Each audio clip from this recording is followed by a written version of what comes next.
ओम अचिन्त्य व्यक्तरूपाय निर्गुणात्मने समस्त जगदाधार मूर्तये ब्रह्मणे नमः। सभी को इस कक्षा में स्वागत है।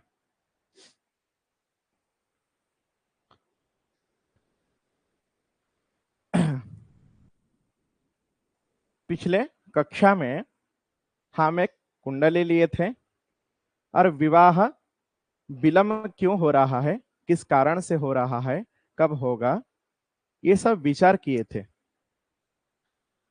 उसी विवाह के ऊपर और कुछ तथ्यों को हम देखेंगे। यदि आपके पास बृहत पाराशर होरा शस्त्र होगा तो ये श्लोक उससे उद्धृत है, आप देख पाएंगे। नहीं तो यहां पर देख लीजिए एक बार।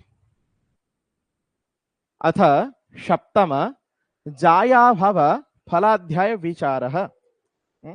जाया भाव यानी कि पत्नी भाव का विचार करते हैं, क्योंकि प्रत्येक मनुष्य के लिए क्या होता है, चार धर्म में ब्रह्मचार्य, ग्राह्यस्थ, वानप्रस्थ और सन्यासी, ये जो चार धर्म है, मुख्य रूप से हम विचार करते हैं कि गृहस्थ धर्म सबसे महत्वपूर्ण है, क्योंकि गृहस्थ पति पत्नी एक साथ रहकर देव पूजन से आरंभ करके, संध्या तर्पण से आरंभ करके, यज्ञादि क्रिया लेकर बलि वैश्वानर इत्यादि अतिथि सेवन, देव पूजन इत्यादि कर्म करते हैं। बाकी जो तीन धर्म हैं उनको ज्ञान एवं भोजन इत्यादि प्रदान करते हैं। यदि आप देखेंगे तो गृहस्थ धर्म को सबसे श्रेष्ठ माना गया है। तो पराशर जी क्या बोल रहे हैं, एक बार नजर डालिए। पराशर उवाच अथ मैत्रेय ते जाया भावजम फलमुच्यते। हे मैत्रेय, अब मैं आपको जाया भाव के फल बताऊंगा, कि पत्नी भाव के विषय बताऊंगा। स्वर्क्षे स्वउच्चे तो जाये से पूर्णम जाया सुखम वदेत। स्वर्क्षे यानी कि जायस सप्तमाधिपति। कौन? सप्तमाधिपति, सप्तम भाव के जो स्वामी है। क्यों सप्तम भाव? क्योंकि हमको पता है सप्तम भाव से हम जाया के भाव, पत्नी का विचार करते हैं, पति का विचार करते हैं। तो सप्तम भाव को बोल रहे हैं जाया भाव। अथ मैत्रेय स्वरक्षे यानी कि स्वगृह में, स्वरक्षे यानी कि स्वगृह में, स्व उच्चे उच्च राशि में, सप्तमाधिपति स्वगृह में होना चाहिए। और कहां होना चाहिए? स्व उच्च राशि में। तो जाये से, यदि जायस हो, जाया का, जाया भाव का स्वामी हो, ऐसे परिस्थिति में क्या होता है? पूर्णम जाया सुखम वदेत। तो क्या होता है, हम ये बोल सकते हैं कि क्या होगा? पूर्ण सुखम कौन प्रदान करेगा? जाया, जाये सह, यानी कि जाया भाव का, सप्तम भाव का जो स्वामी, जो अधिपति है, वह पूर्ण सुख प्रदान करेंगे। किसको? जन्म कुंडली को, जन्म जातक को। कब प्रदान करेंगे? जब सप्तमाधिपति स्वराशि में हो अथवा स्व उच्च राशि में हो। ये एक पॉइंट नोट कर लीजिए। जब सप्तमा, आप किसी का भी कुंडली देखिए, आगे उसका अभी थोड़ा खंडन मंडन होगा, परंतु अभी नोट कर लीजिए।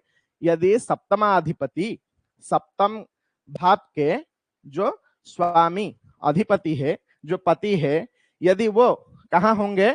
स्वरक्षे यानी कि स्वगृह में होंगे। और कहां होंगे?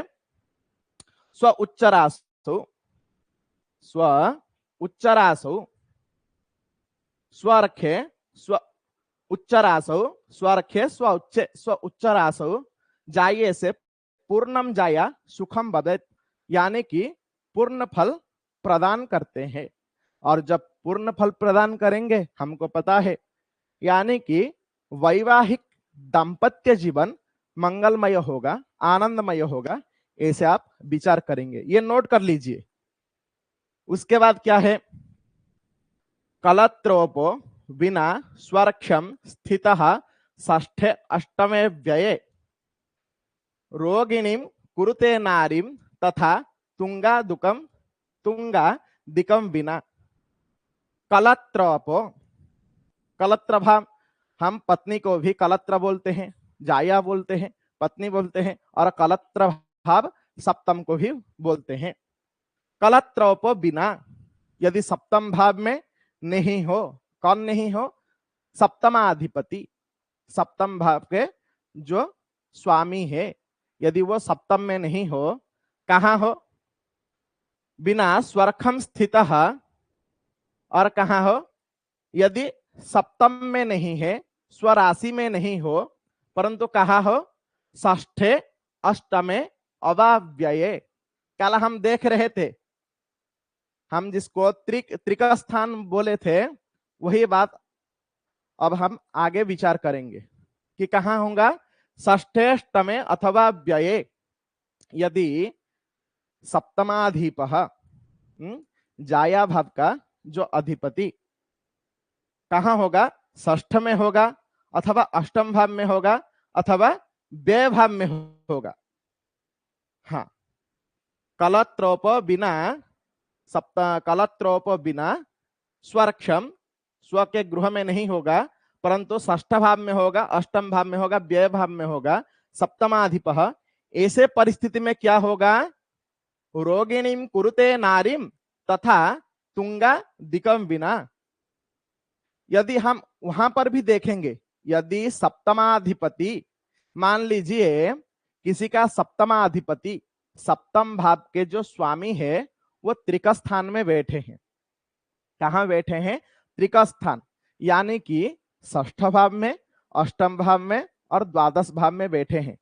ऐसे परिस्थिति में क्या होगा, विवाह तो विलंब होगा, परंतु बाकी समय में जो पत्नी आएगी, वह जो पुरुष आएगा, वो क्या होगा, शरीर में थोड़ा दिक्कत देखा जाएगा, दौर्बल्य भी बोल सकते हैं। परंतु यदि सप्तमाधिपति अष्टम में बैठा हो, स्वराशिस हो, मान लीजिए सप्तम हो गया मकर, अष्टम हो गया शनि, कुंभ हो गया, नहीं तो षष्ठ अष्टम द्वादश स्व उच्च राशि में बैठा हो सप्तमाधिपति, ऐसे परिस्थिति में हमको थोड़ा विचार करना पड़ेगा।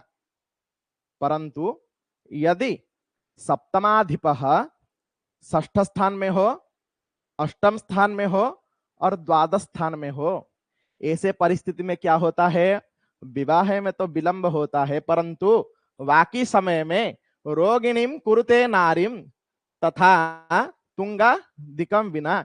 यदि सप्तमाधिप उच्चस्थ ना हो, उच्चस्थ ना होकर षष्ठ अष्टम द्वादश में बैठा गया हो, तो ऐसे परिस्थिति में क्या होता है, जो जाया आएगी, जो पत्नी आएगी, उसका स्वास्थ्य में थोड़ा समस्या लगा रहेगा। ऐसे वही बोल रहे हैं कि कलत्रोप बिना स्वरक्षम स्थित षष्ठे अष्टमे व्यये रोगिणीम कुरुते नारीम तथा तुंगा दिकम विना। क्योंकि आगे आपको एक कुंडली दिखाऊंगा, वहां पर थोड़ा हम विचार करेंगे, इसीलिए इसको थोड़ा नोट कर लीजिए। एक दो कुंडली नहीं, आप दिन में प्रायतः जितना अधिक से अधिक कुंडली देखेंगे, आपके लिए उतना ही महत्वपूर्ण होगा। परंतु ये मुख्य है, इसको आप छोड़कर कुंडली नहीं देख पाएंगे। ये सूत्र है और ये सूत्र को हम याद रखना चाहिए हमको।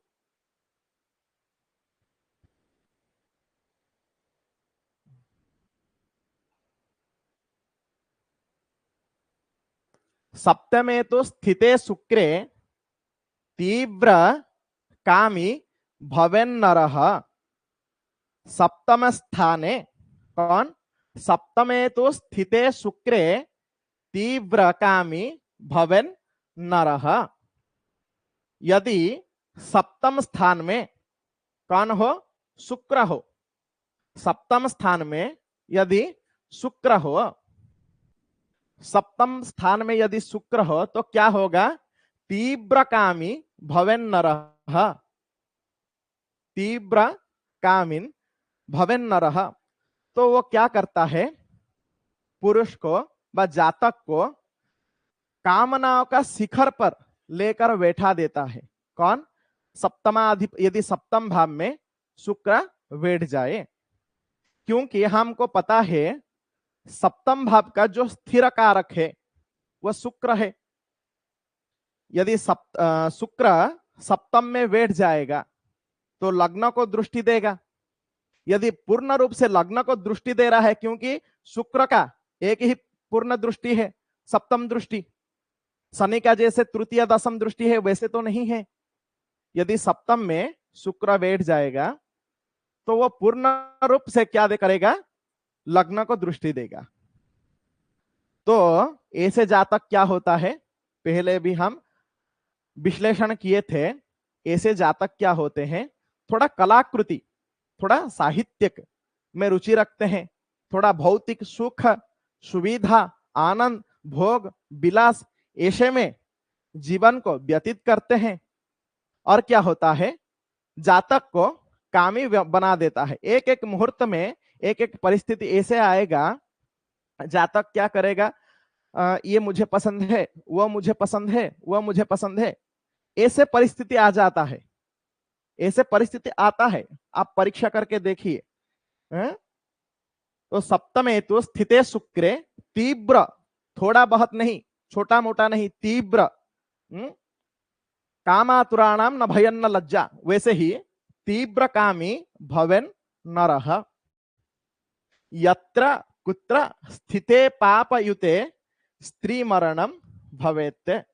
यत्र कुत्र स्थिते पापयुते स्त्री मरणम भवेत्। परंतु यहां पर हमको थोड़ा विचार करना चाहिए।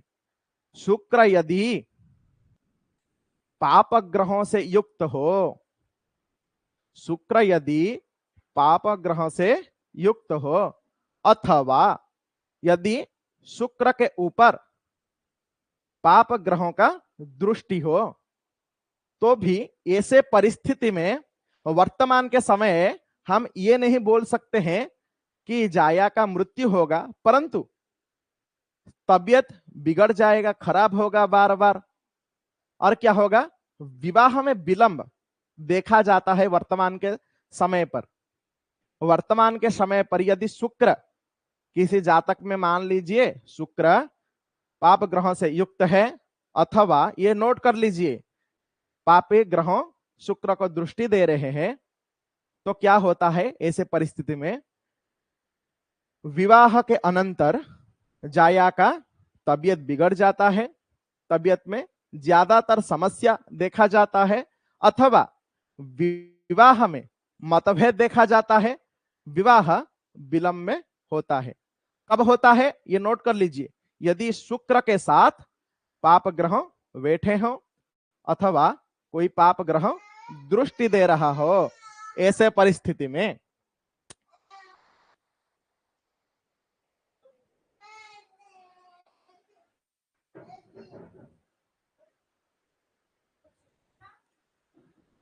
अथवा और एक श्लोक देखिए, नोट कर लीजिए। सौम्यैर युक्तो अथवा दृष्टः कलत्रेषो बलान्वितः। ये सबको पता है, ये सबको पता है। क्या पता है? इसको भी नोट कर लीजिए, क्योंकि आप जब आगे कुंडली देखेंगे, स्टेप बाय स्टेप हम चलेंगे। यदि पहले इस श्लोक को आप नहीं समझेंगे, बाद में थोड़ा दिक्कत होगा।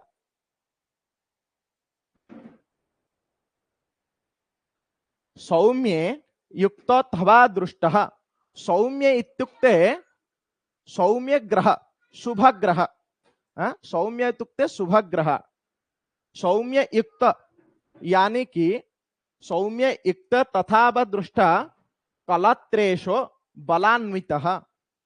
यहां पर कलत्रेश यानी कि सप्तमाधिपति, चाहे कोई भी हो, सप्तम घर के स्वामी कोई भी हो, चाहे शुक्र बुध चाहे बृहस्पति हो, शनि हो, मंगल हो, तो वह बलवान कब होता है? सौम्य युक्त, यानी कि शुभ ग्रह के साथ यदि हो तो बलवान बन जाता है। और कब? अथवा दुष्टः, यदि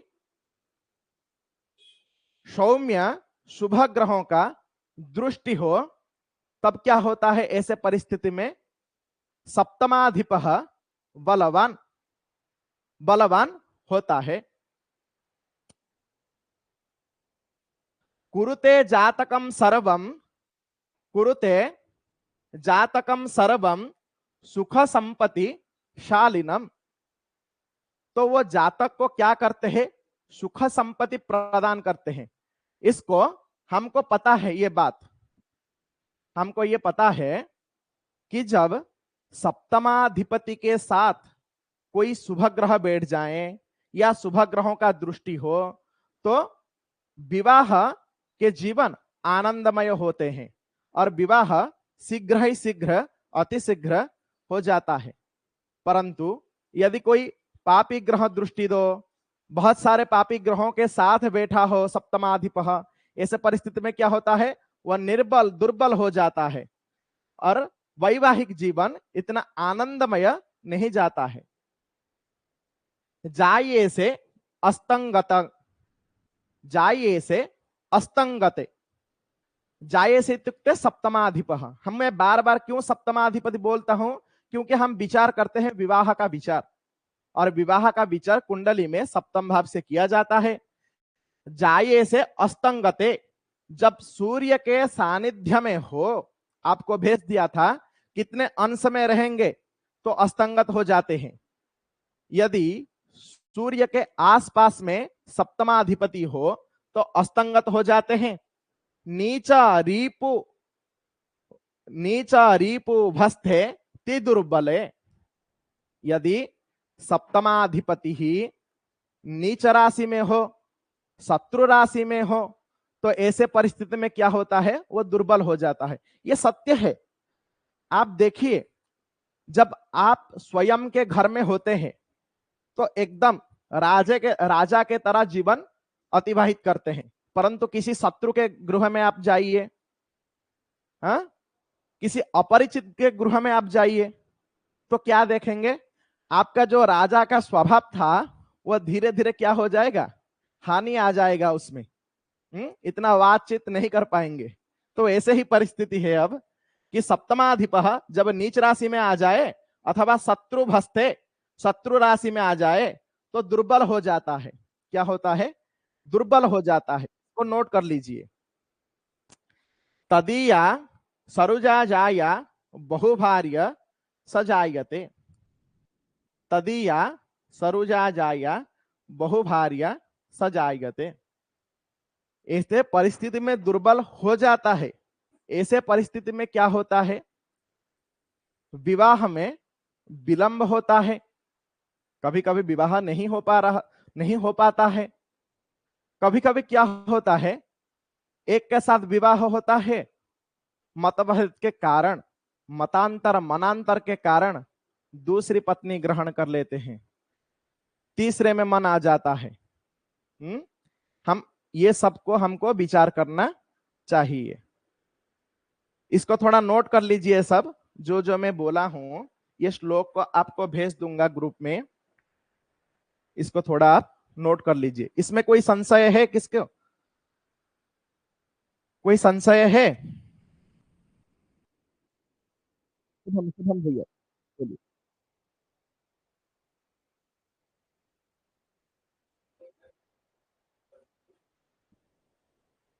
नहीं नहीं नहीं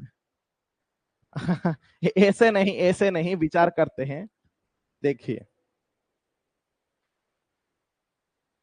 हम इसको दो तरफ से सोच सकते हैं। भार्या, यदि आप मुहूर्त चिंतामणि पढ़े होंगे, उसमें लिखा है भार्या त्रिवर्गकरण शुभशील युक्ता। यदि कोई मुहूर्त चिंतामणि बाद में जाकर देखेंगे अथवा वो श्लोक को ग्रुप में कोई भेज देंगे तो अच्छा होगा। उसमें लिखा है, रामदैवज्ञ ये लिखे हैं, भार्या त्रिवर्ग करण शुभशील युक्ता। जो पत्नी होते हैं, जो भार्या, जो नारी आते हैं, क्या होते हैं? त्रिवर्ग करण, यानी कि धर्म अर्थ काम को प्रदान करते हैं और शुभशील युक्त होते हैं। ऐसे कि नहीं, आप देखेंगे कोई कोई बोलते हैं कि मेरे विवाह के बाद मेरे जीवन में बहुत परिवर्तन हुआ। हमको ये पता है पुरुष कर्म प्रधान है, परंतु यदि पीछे नारी का हाथ नहीं होगा, साथ में पत्नी नहीं होगा, तो जीवन में कितना भी आप ऊपर जाइए, जिस लेवल में आपको पहुंचना चाहिए, शायद उस लेवल में आप पहुंच नहीं पाएंगे। फिर मन में प्रश्न आएगा, महोदय, वर्तमान के समाज में हमारे प्रधानमंत्री जी वो तो अविवाहित है, तो वो कैसे प्रधानमंत्री बने? हाँ, योगी जी वो तो फिर विवाह नहीं किए हैं, तो फिर वो सीएम कैसे बने?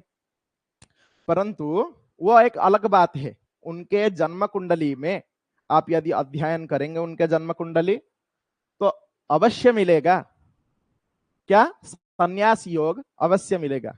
परंतु मनु बोले हैं, यदि मनुस्मृति आप पढ़ेंगे तो गृहस्थ धर्म के लिए सबसे अच्छा और श्रेष्ठ भार्या पुरुष को बना देता है श्रेष्ठ, श्रेष्ठ में श्रेष्ठत्व।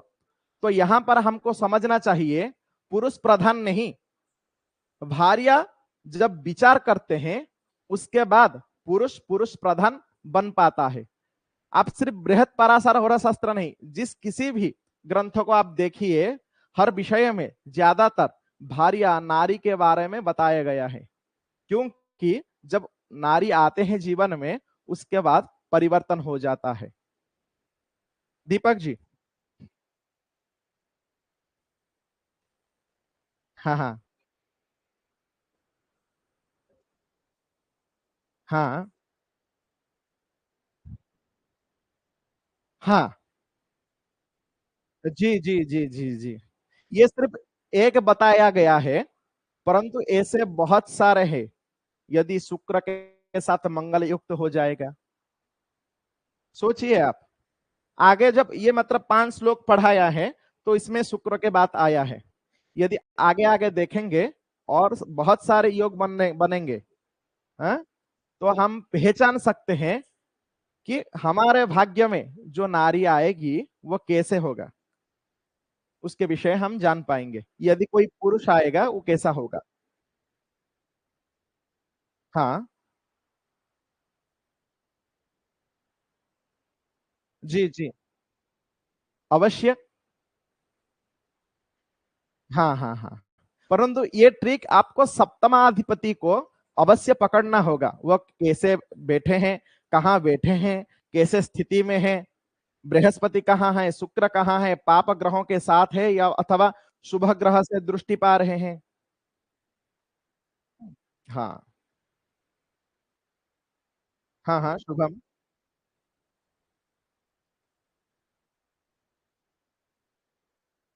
जी।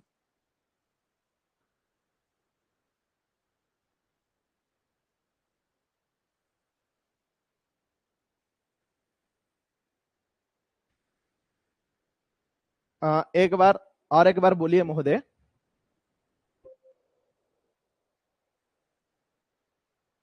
हाँ हाँ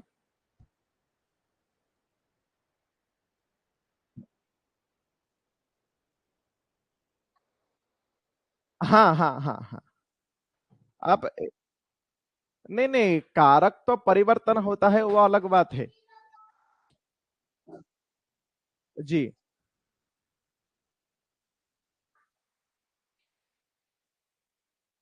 हाँ अवश्य। यदि आप सप्तमाधिपति को देख रहे हैं, चाहे किसी के भाव की कौन सा भाव भी आप देखेंगे वो अलग बात है, परंतु हमेशा याद रखिए जो भाव है और भावाधिपति और स्थिर कारक, इनको हमेशा देखेंगे आप कि तृतीय भाव का स्थिर कारक कौन है, तृतीय भावाधिपति कौन है, सप्तम भाव का स्थिर कारक कौन है, सप्तम भावाधिपति कहाँ है, यह अवश्य देखना चाहिए।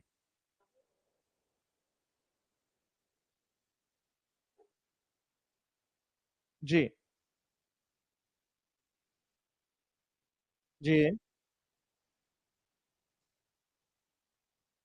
हाँ।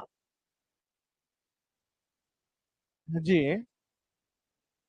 देखिए क्या होता है, विवाह के बाद पति पत्नी, देखिए पत्नी में जो गुण होता है वो पति के पास थोड़ा चला जाता है, ये आप लक्ष्य करिए। ये आपस में, आप जो गृहस्थ आदमी है, आप एक बार परीक्षा करिए। आपका जो पत्नी का जो गुण है थोड़ा आपके पास आ जाता है, आपका जो गुण है वो पत्नी के पास थोड़ा चला जाता है।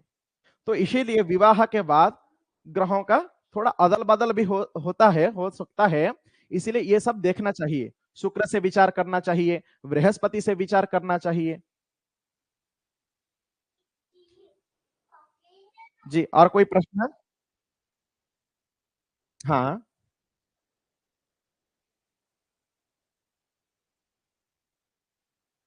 जी। हाँ।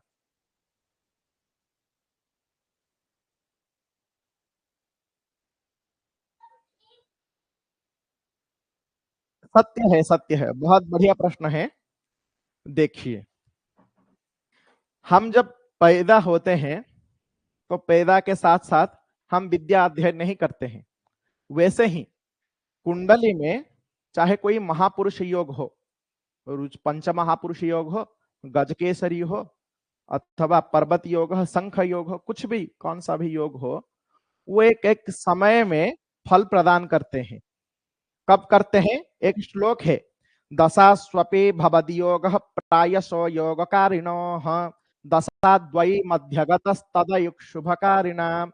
यानी कि दशा अंतरदशा प्रति अंतरदशा काल में ऐसे शुभ और अशुभ दशा का फल का हम पाते हैं, जातक पाता है। मुख्य रूप से दशा अंतरदशा। हाँ। और अब हम एक कुंडली देखेंगे। यदि सभी के पास नोटबुक है, जो कुछ पढ़े हैं उनको नोट कर लीजिए। प्रत्येक दिन अब हम एक एक कुंडली देखेंगे। ठीक है? ठीक है। तो एक हॉरोस्कोप आप निकाल दीजिए जिसके पास द्रुक पंचांग है, नहीं तो अलग अलग, जिसके पास नहीं है मोबाइल में आप नोट करेंगे।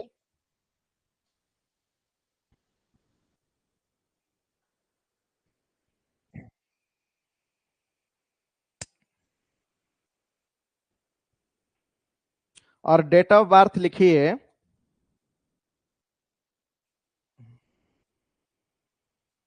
हाँ।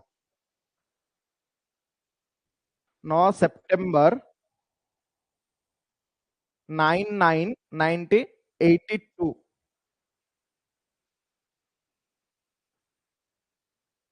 9 सितंबर 1982। और जन्म समय है सुबह 7:10। सुबह 7:10। ये पुरुष है। कहाँ पैदा हुए हैं ये? कटक में, उड़ीसा कटक, CUTTACK, कटक।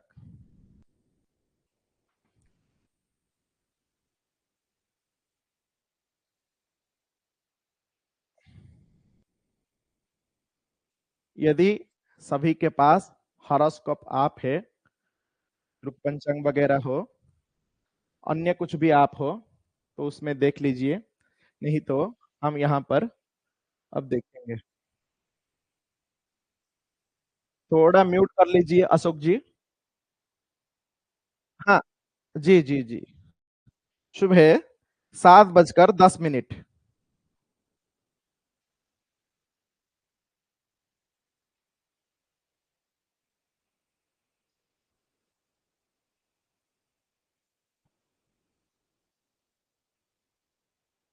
थोड़ा परिवर्तन करिए।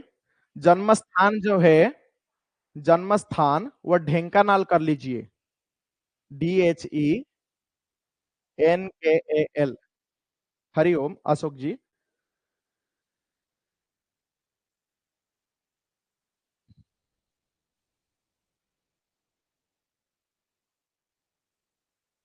हाँ,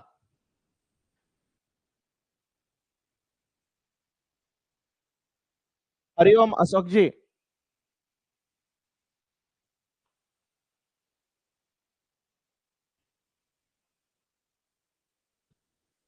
हाँ, ढेंकानाल स्थान है, ढेंकानाल।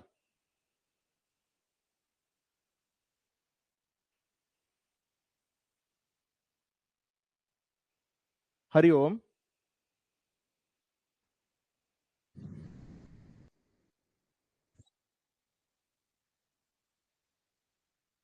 हाँ हाँ हाँ, हरिओम सुनाई दे रहा है क्या?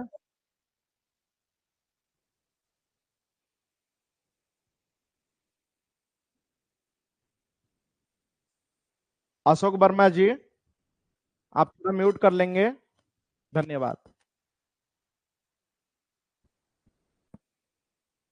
सबने नोट कर लिया क्या? एक बार फिर से बोल देता हूं। राशि नक्षत्र निकल आएगा। जो जन्म समय है वो 9 सितंबर 1982 है, और सुबह 7:10।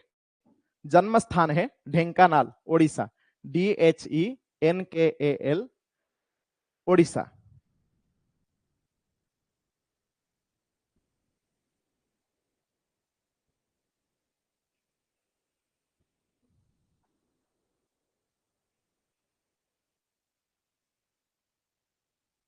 1982 है, सितंबर का महीना।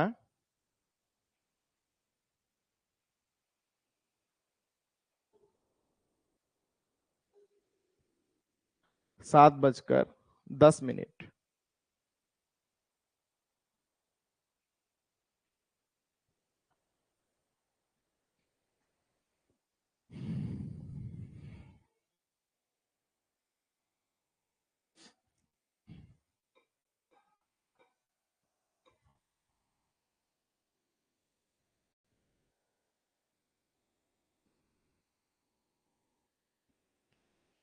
सभी को कुंडली दिख रहा है क्या? हाँ हाँ हाँ। यदि कोई निकाल नहीं पा रहा है तो यहाँ पर प्रस्तुत किए हैं हम, एक बार देख लीजिए। नोटबुक बना लीजिए, नोट में बना लीजिए इसको। लग्न है कन्या लग्न, और राशि है वृषभ राशि। चंद्र बैठे हैं कृत्तिका नक्षत्र में।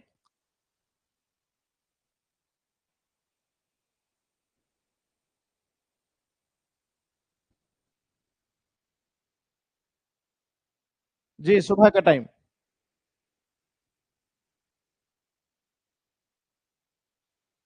डेट ऑफ बर्थ है 9 सितंबर 1982।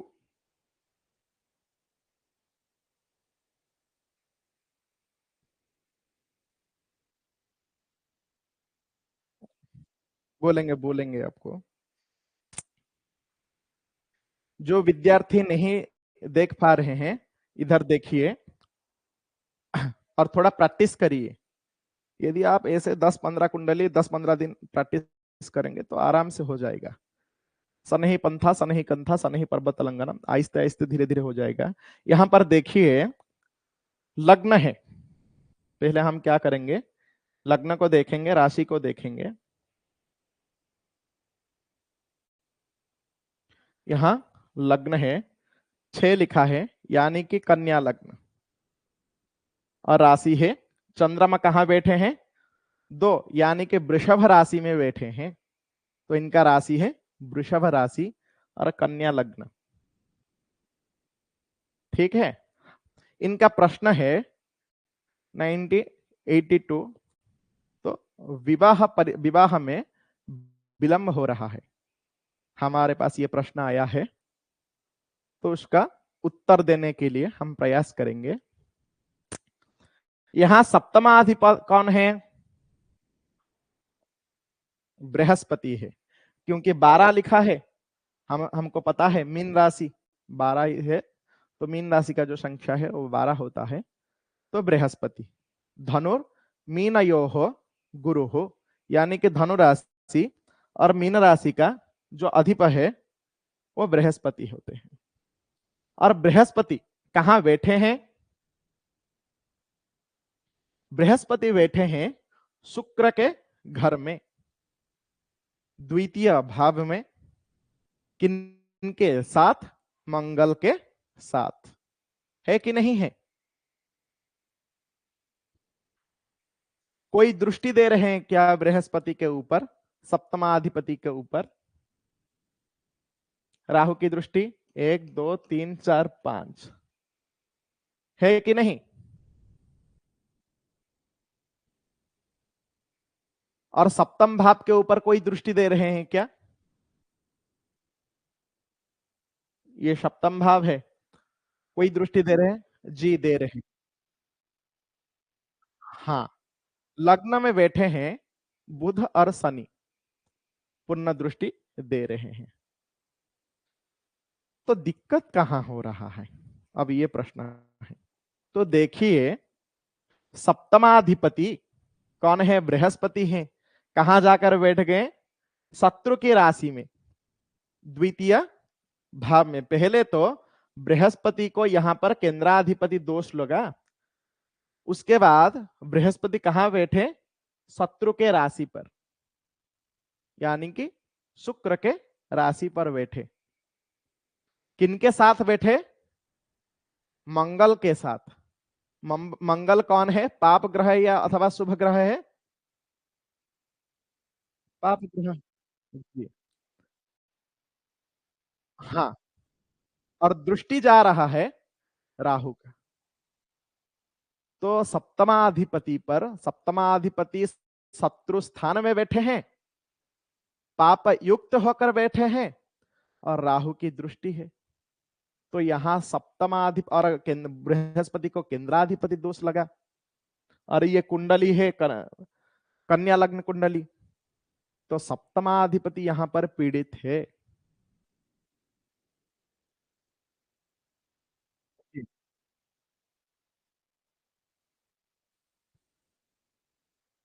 हाँ, आगे जाएंगे, धीरे धीरे आहिस्ता आहिस्ता जाएंगे।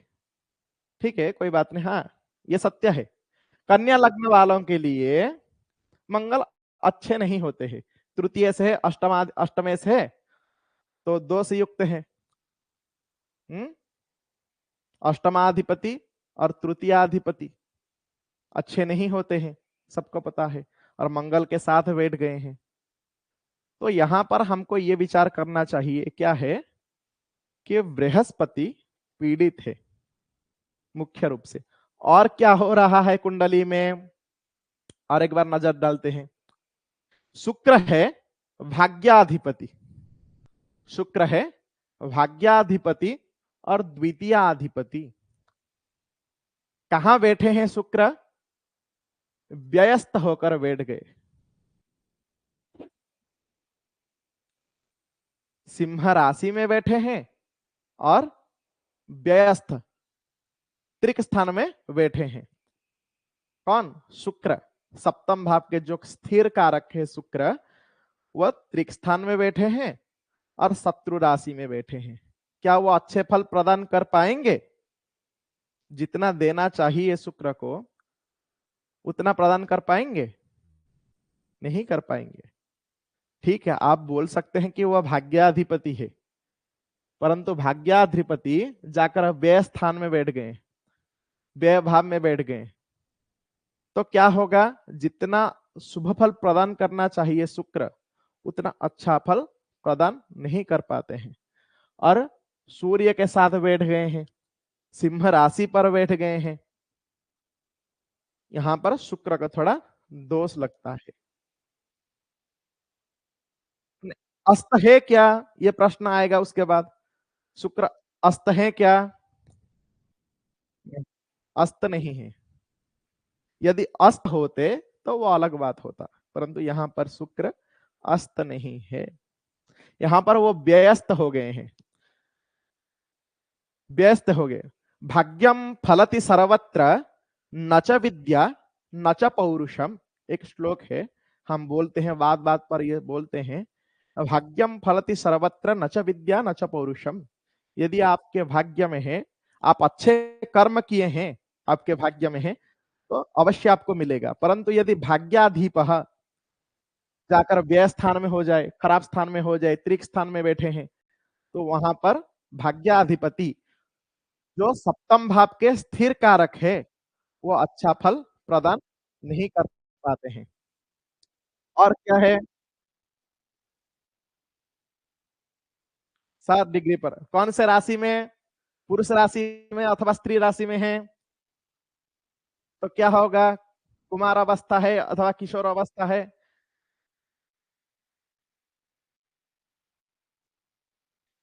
कैसे कुमार अवस्था में होंगे? दीपक जी, हाँ 7, कितना, हाँ कितने अंश पर बैठे हैं कुमार अवस्था में? और कोई? शायद बाकी जो विद्यार्थी है वो जाकर नहीं पढ़ रहे हैं। ठीक है, कोई बात नहीं, अभ्यास करिए। अभ्यास करिए। ठीक है, कुमार अवस्था में है, इसीलिए शुक्र जो फल प्रदान कर सकते थे भाग्याधिपति होकर वो प्रदान नहीं कर पा रहे हैं। शुक्र दोषी है, इधर दूषित है। क्यों? सूर्य के सानिध्य में है, सानिध्य मतलब अस्त नहीं है, परंतु सूर्य के साथ बैठे हैं, शत्रु राशि में बैठे हैं, व्यस्त होकर बैठे हैं, बल भी प्राप्त नहीं कर पा रहे हैं। कोई शुभ ग्रह दृष्टि दे रहा है क्या शुक्र के ऊपर? नहीं।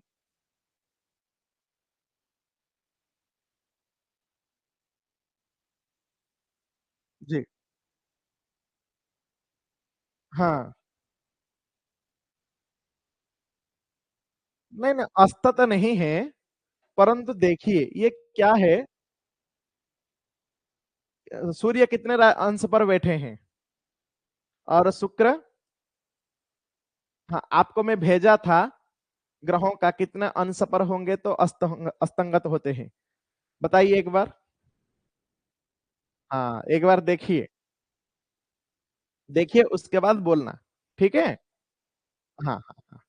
परंतु यहां पर क्या हो रहा है, शुक्र मुख्य रूप से व्यय स्थान में चले गए हैं, शत्रु राशि में बैठे हैं, उनका बल नहीं मिल रहा है उनको, इसीलिए जो सप्तम भाव के स्थिर कारक जो शुक्र है जितना फल प्रदान करना चाहिए वो नहीं कर पा रहे हैं।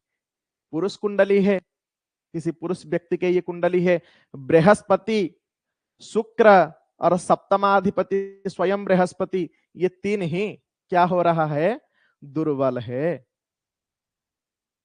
और क्या चल रहा है नवमांश कुंडली एक बार देखिए। नवमांश कुंडली में सप्तमाधिपति कौन है? मंगल है। कहाँ बैठे हैं? बुध, बुध के राशि में बैठे हैं। बुध और मंगल ये परस्पर मित्र है अथवा शत्रु है?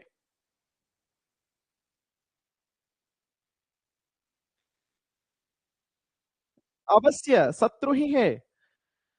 और उनके साथ देखिए कौन बैठे हैं, शुक्र बैठ गए मंगल युक्त होकर, है कि नहीं? और और एक बार देखिए यहां पर अब बृहस्पति के साथ राहु बैठे हैं, सप्तमाधिपति जाकर दूसरे भाव में बैठे गए, शत्रु राशिस्थ है। नवमांश कुंडली में भी इतना अच्छा पॉजिटिव हमको नहीं मिल रहा है। मिल रहा है क्या? और यहां पर सूर्य लग्न कुंडली में तो सूर्य अच्छे परिस्थिति में है, अच्छे स्थान में है, क्योंकि स्वराशि में है तो दोष नहीं लगेगा उनको। परंतु यहां पर क्या है, तुला राशि में बैठे हैं, तुला राशि में सूर्य नीचस्थ होते हैं, परंतु विवाह कारक जो ग्रह है सप्तमाधिप वो जाकर शत्रु के साथ बैठ गए हैं, शत्रु के राशि में द्वितीय भाव में बैठ गए हैं और बुध शुक्र के साथ बैठ गए हैं। यहां पर दृष्टि पड़ रहा है तो ठीक, 7 का 7 8 9 10 शनि का भी दृष्टि है। तो देखिए आप कंपेयर करिए, वास्तव में विवाह में विलंब क्यों हो रहा है? और वर्तमान गोचर कालिक हम देखेंगे, इनका कौन सा राशि है? वृषभ राशि। अहं, वृषभ राशि। हाँ हाँ, वृषभ राशि। तो वृषभ राशि में वर्तमान बृहस्पति थे, वह है, आगे परिवर्तन करेंगे। तो जन्म बृहस्पति हो गए, तो गोचर में भी बृहस्पति अच्छे स्थिति में नहीं है, लग्न कुंडली में भी अच्छे स्थिति में नहीं है, नवमांश कुंडली में भी अच्छी स्थिति में नहीं है। जो बृहस्पति है वही सप्तमाधिपति है, शुक्र भी अच्छे स्थिति में नहीं है। तो विवाह के लिए कैसे अच्छा होगा? और अब महादशा अंतरदशा क्या चल रहा है इनका?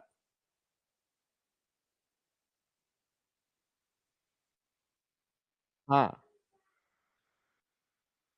देखिए बृहस्पति का महादशा, यानी कि आप बोल सकते हैं कि प्रस्ताव तो विवाह के लिए बहुत आएगा, परंतु क्या होगा? शनि का दृष्टि भी है, पूर्ण दृष्टि, और हमको ये पता है शनि का दृष्टि अच्छा नहीं माना जाता है। जो प्रस्ताव आएगा इनके तरफ से हो चाहे लड़कियों के तरफ से हो, बाधा समस्या उत्पन्न होगा उसमें, विवाह में। ऐसे परिस्थिति हो रहा है। और एक बात देखिए, इनका वृषभ राशि है, चंद्र वृषभ राशि में बैठे हैं। चंद्रमा मनसो जातः, हमको ये पता है जिनका चंद्र जितना उत्तम होंगे, क्या होगा? उनका मन उतना सुदृढ़ होगा, है कि नहीं? चंद्रमा मनसो जातः, परंतु भाग्याधिप शुक्र जाकर व्यस्त हो गए।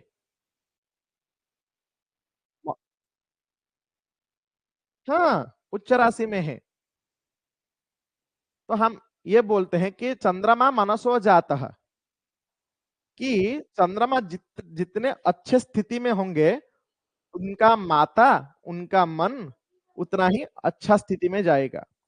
क्योंकि चंद्रमा मनसो जातः, मनसि दुख सुखस्य कारणम ज्योतिष शास्त्रे चंद्रमा एव, क्योंकि चंद्र के ऊपर डिपेंड करता है।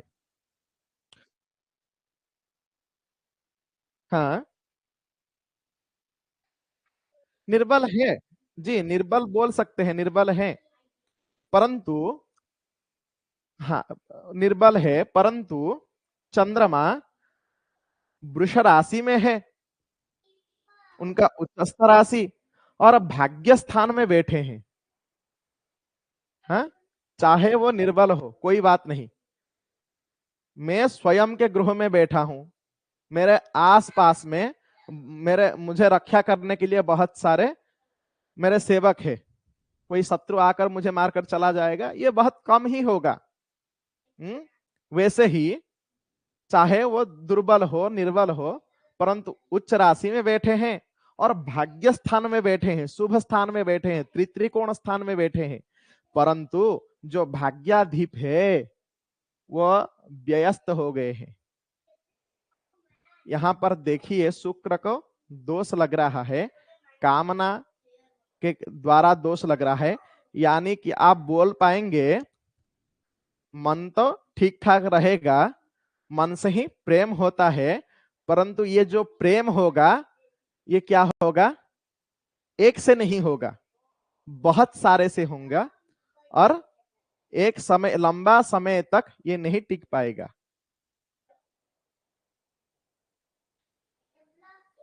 है कि नहीं है? क्योंकि यहां शुक्र दूषित है। भाग्याधिपति के लिए अवश्य ही अवश्य प्रतिकार करना चाहिए, और बृहस्पति जो सप्तमाधिपति है, जिनका महादशा अभी चल रहा है और शनि का अंतरदशा चल रहा है, मुख्य रूप से बृहस्पति सप्तमाधिपति के लिए प्रतिकार करना चाहिए। तो क्या क्या प्रतिकार ये कर सकते हैं? क्या? हाँ, देखिए यहां पर शनि है पंचमाधिपति और षष्ठाधिपति, है कि नहीं? तो शनि अच्छा भी है और थोड़ा नेगेटिव भी है। तो मुख्य रूप से हमको पहले बोलना चाहिए सप्तमाधिपति, सप्तमाधिपति का प्रतिकार करना चाहिए। तो सप्तमाधिपति बृहस्पति है, हमको ये पता है कि पुरुष के कुंडली के लिए बृहस्पति शुक्र इनका शुभ स्थान में होना अवश्य चाहिए।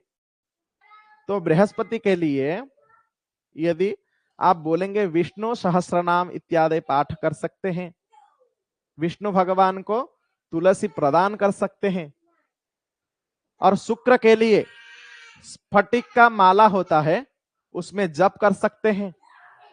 और क्या बृहस्पति महादशा वर्तमान शनि अंतरदशा चल रहा है, तो आगे क्या आएगा, कौन सा अंतरदशा चलेगा आगे? हाँ, बुध। और देखिए बुध लग्नाधिप है, पूर्ण दृष्टि दे रहा है, कर्माधिपति लग्नाधिपति है कि नहीं? और लग्नाधिपति स्वयं के राशि में है, और शनि बुध परस्पर शत्रु नहीं है, मित्र है। तो अवश्य आप बोल सकते हैं जब बृहस्पति में बुध अंतरदशा आएगा तो कर्म में सामान्य परिवर्तन होगा, अच्छे स्थिति मिलेगा, प्रमोशन इत्यादि हो सकता है, और इस समय में विवाह प्रस्ताव अवश्य आएगा और विवाह संपन्न होगा। परंतु कब? यदि बृहस्पति के लिए वह थोड़ा प्रतिकार करे, शुक्र के लिए प्रतिकार करे।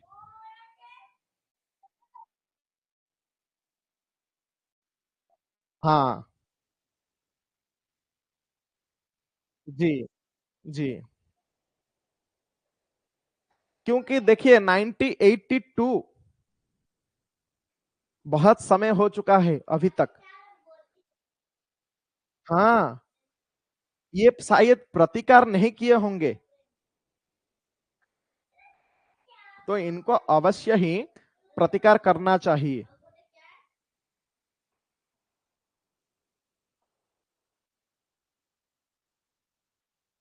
हाँ, लगता है दोष लगता है। हम्म, लगता है। देखिए बुध यहाँ लग्नाधिपति है और कर्म, हाँ, लग्नाधिपति है और कर्माधिपति है बुध। लग्नाधिपति कभी भी देखिए, चाहे वो कितना भी खराब लोग हो, स्वयं के घर को कभी हानि नहीं पहुंचाएंगे। दूसरे को देखकर कोई टाइम पास के लिए इधर उधर के बात कर सकते हैं, परंतु स्वयं के लिए कभी नहीं करेंगे। और लग्नाधिपति कभी खराब नहीं दे सकता। उनका जब समय आएगा, दशांतर दशा चलेगा, वो अच्छे परिस्थिति अच्छे ही फल प्रदान करेंगे। तो और एक प्रश्न है, देखिए, तो आप ये बोल सकते हैं कि महोदय ये जब पैदा हुए थे इस समय पर बहुत सारे लोग पैदा हुए होंगे, क्या सभी का ऐसे परिस्थिति हो रहा है क्या, है कि नहीं? नहीं। क्यों नहीं हो रहा है? देखिए, विवाह के लिए पहले बहुत अच्छा साल इनका चला होगा, शुभ दशा अंतरदशा आया होगा, वो दशा अंतरदशा में ये जातक विवाह नहीं किए हैं, कोई भी कारण हो, चाहे जॉब को लेकर हो। आजकल तो कोई कन्या नहीं ढूंढ रहे हैं, सब क्या ढूंढ रहे हैं, हमको नौकरी वाले कन्या मिले, जो ग्रेजुएट हो, अच्छे विद्या में पारंगत हो, जो घर के लिए सब बना सकते हैं, और जो अच्छे पद पदवी नौकरी में हो। हम कन्या नहीं ढूंढ रहे हैं, हम ये सब ढूंढ रहे हैं। तो ये एक बात हो। चाहे वर्तमान के समाज में गवर्नमेंट जॉब का लेकर हो, जो व्यवहारिक काल चल रहा है, कोई परिस्थिति आ रहा हो, ऐसे स्थिति में विवाह बंधक है। ये सब देखकर हमको बोलना चाहिए, क्योंकि इनके साथ भी वही डिस्ट्रिक्ट में बहुत सारे बच्चे पैदा हुए होंगे, है कि नहीं? तो आप बोल सकते हैं व्यवहारिक काल, उसको आप अवश्य देखना चाहिए। वर्तमान के समय ये क्या कर रहे हैं, कुछ कर्म कर रहे हैं या नहीं कर रहे हैं, ये सब देखकर एक अच्छे ज्योतिषी को ये सब देखकर पुंखानुपुंख विश्लेषण करके बोलना अवश्य चाहिए। ठीक है। हाँ हाँ।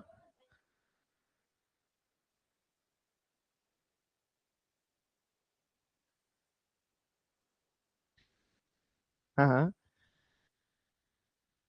हाँ।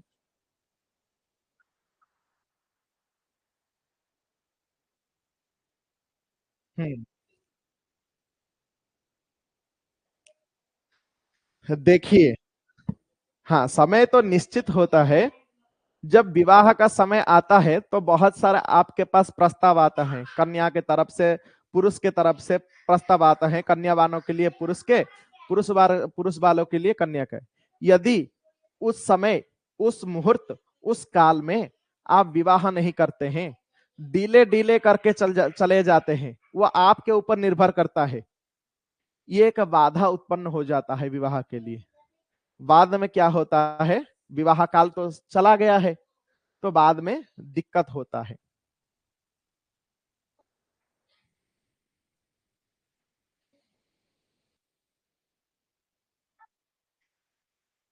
प्रतिकार करे, हाँ, विवाह हो सकता है, क्योंकि आगे शुभ दशा अंतरदशा चलेगा। बृहस्पति में बुध और लग्नाधिपति भी है। जी।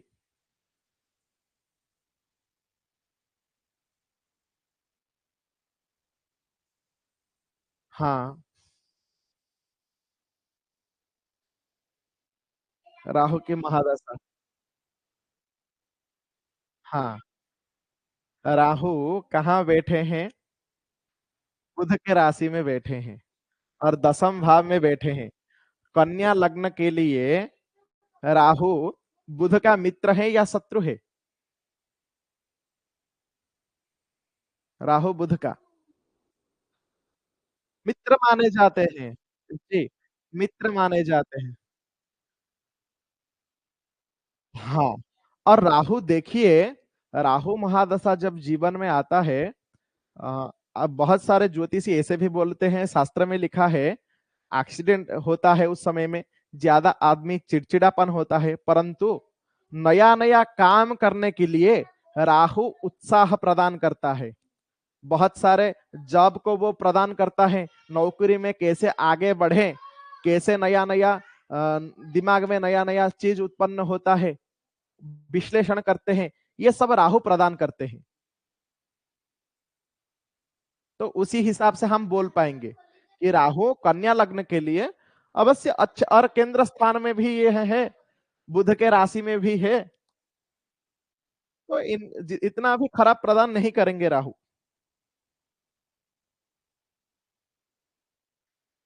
हाँ। और भी देखिए, शुक्र अच्छे स्थिति में नहीं है। हाँ। तो ये क्या करेंगे, मतलब प्रस्ताव तो देखेंगे, बहुत सारे कन्या आएंगे जीवन में, लेकिन किसी को ऐसे मनस्थ नहीं करेंगे, हाँ इसको हम जीवन साथी करेंगे। ये भी एक बात है। ठीक है। मुख्य रूप से वही आपको बोल रहा था। हाँ, क्योंकि इनके साथ तो बहुत बच्चे पैदा हुए होंगे।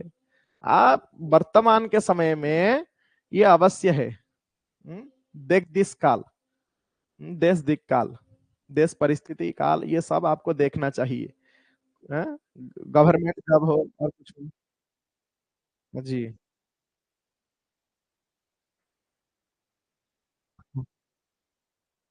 अवश्य ही बृहस्पति और शुक्र, शुक्र को तो अलग बात मानिए, बृहस्पति देखिए।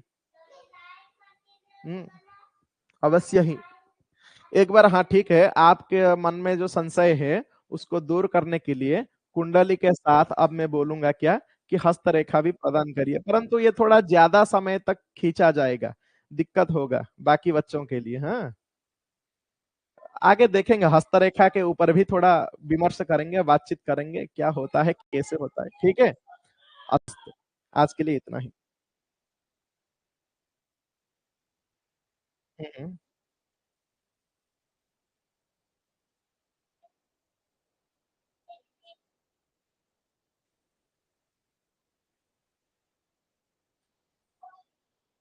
एक ही हाँ हाँ, एक ही वाक्य पर मैं उत्तर दे देता हूँ। यहाँ पर कारक कौन है और मारक कौन है, वहां से आप विचार कर सकते हैं।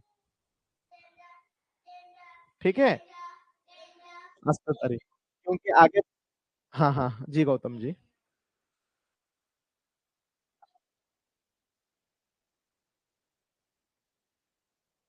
हाँ हाँ हाँ हाँ हाँ हाँ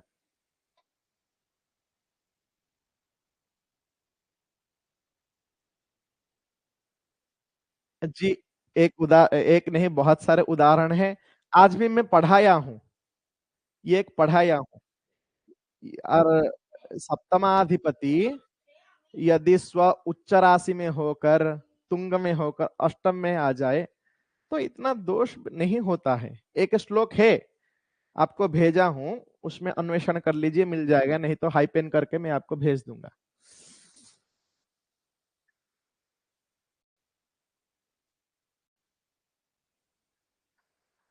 हाँ ठीक है, आपके लिए एक बार ऐसे कुंडली हम प्रस्तुत करेंगे। ठीक है, ओहो, तो प्रदान करिए, कब देखेंगे। अस्तु अस्तु अस्तु अस्तु, ठीक है, यहाँ पर विराम देते हैं। ओम नमः पूर्वाय गिरगे पश्चिमाय द्रगे नमः, ज्योतिर्गणानां पतये दिनाधिपतये नमः। सभी को नमस्कार। शुभम शुभम भूयात्।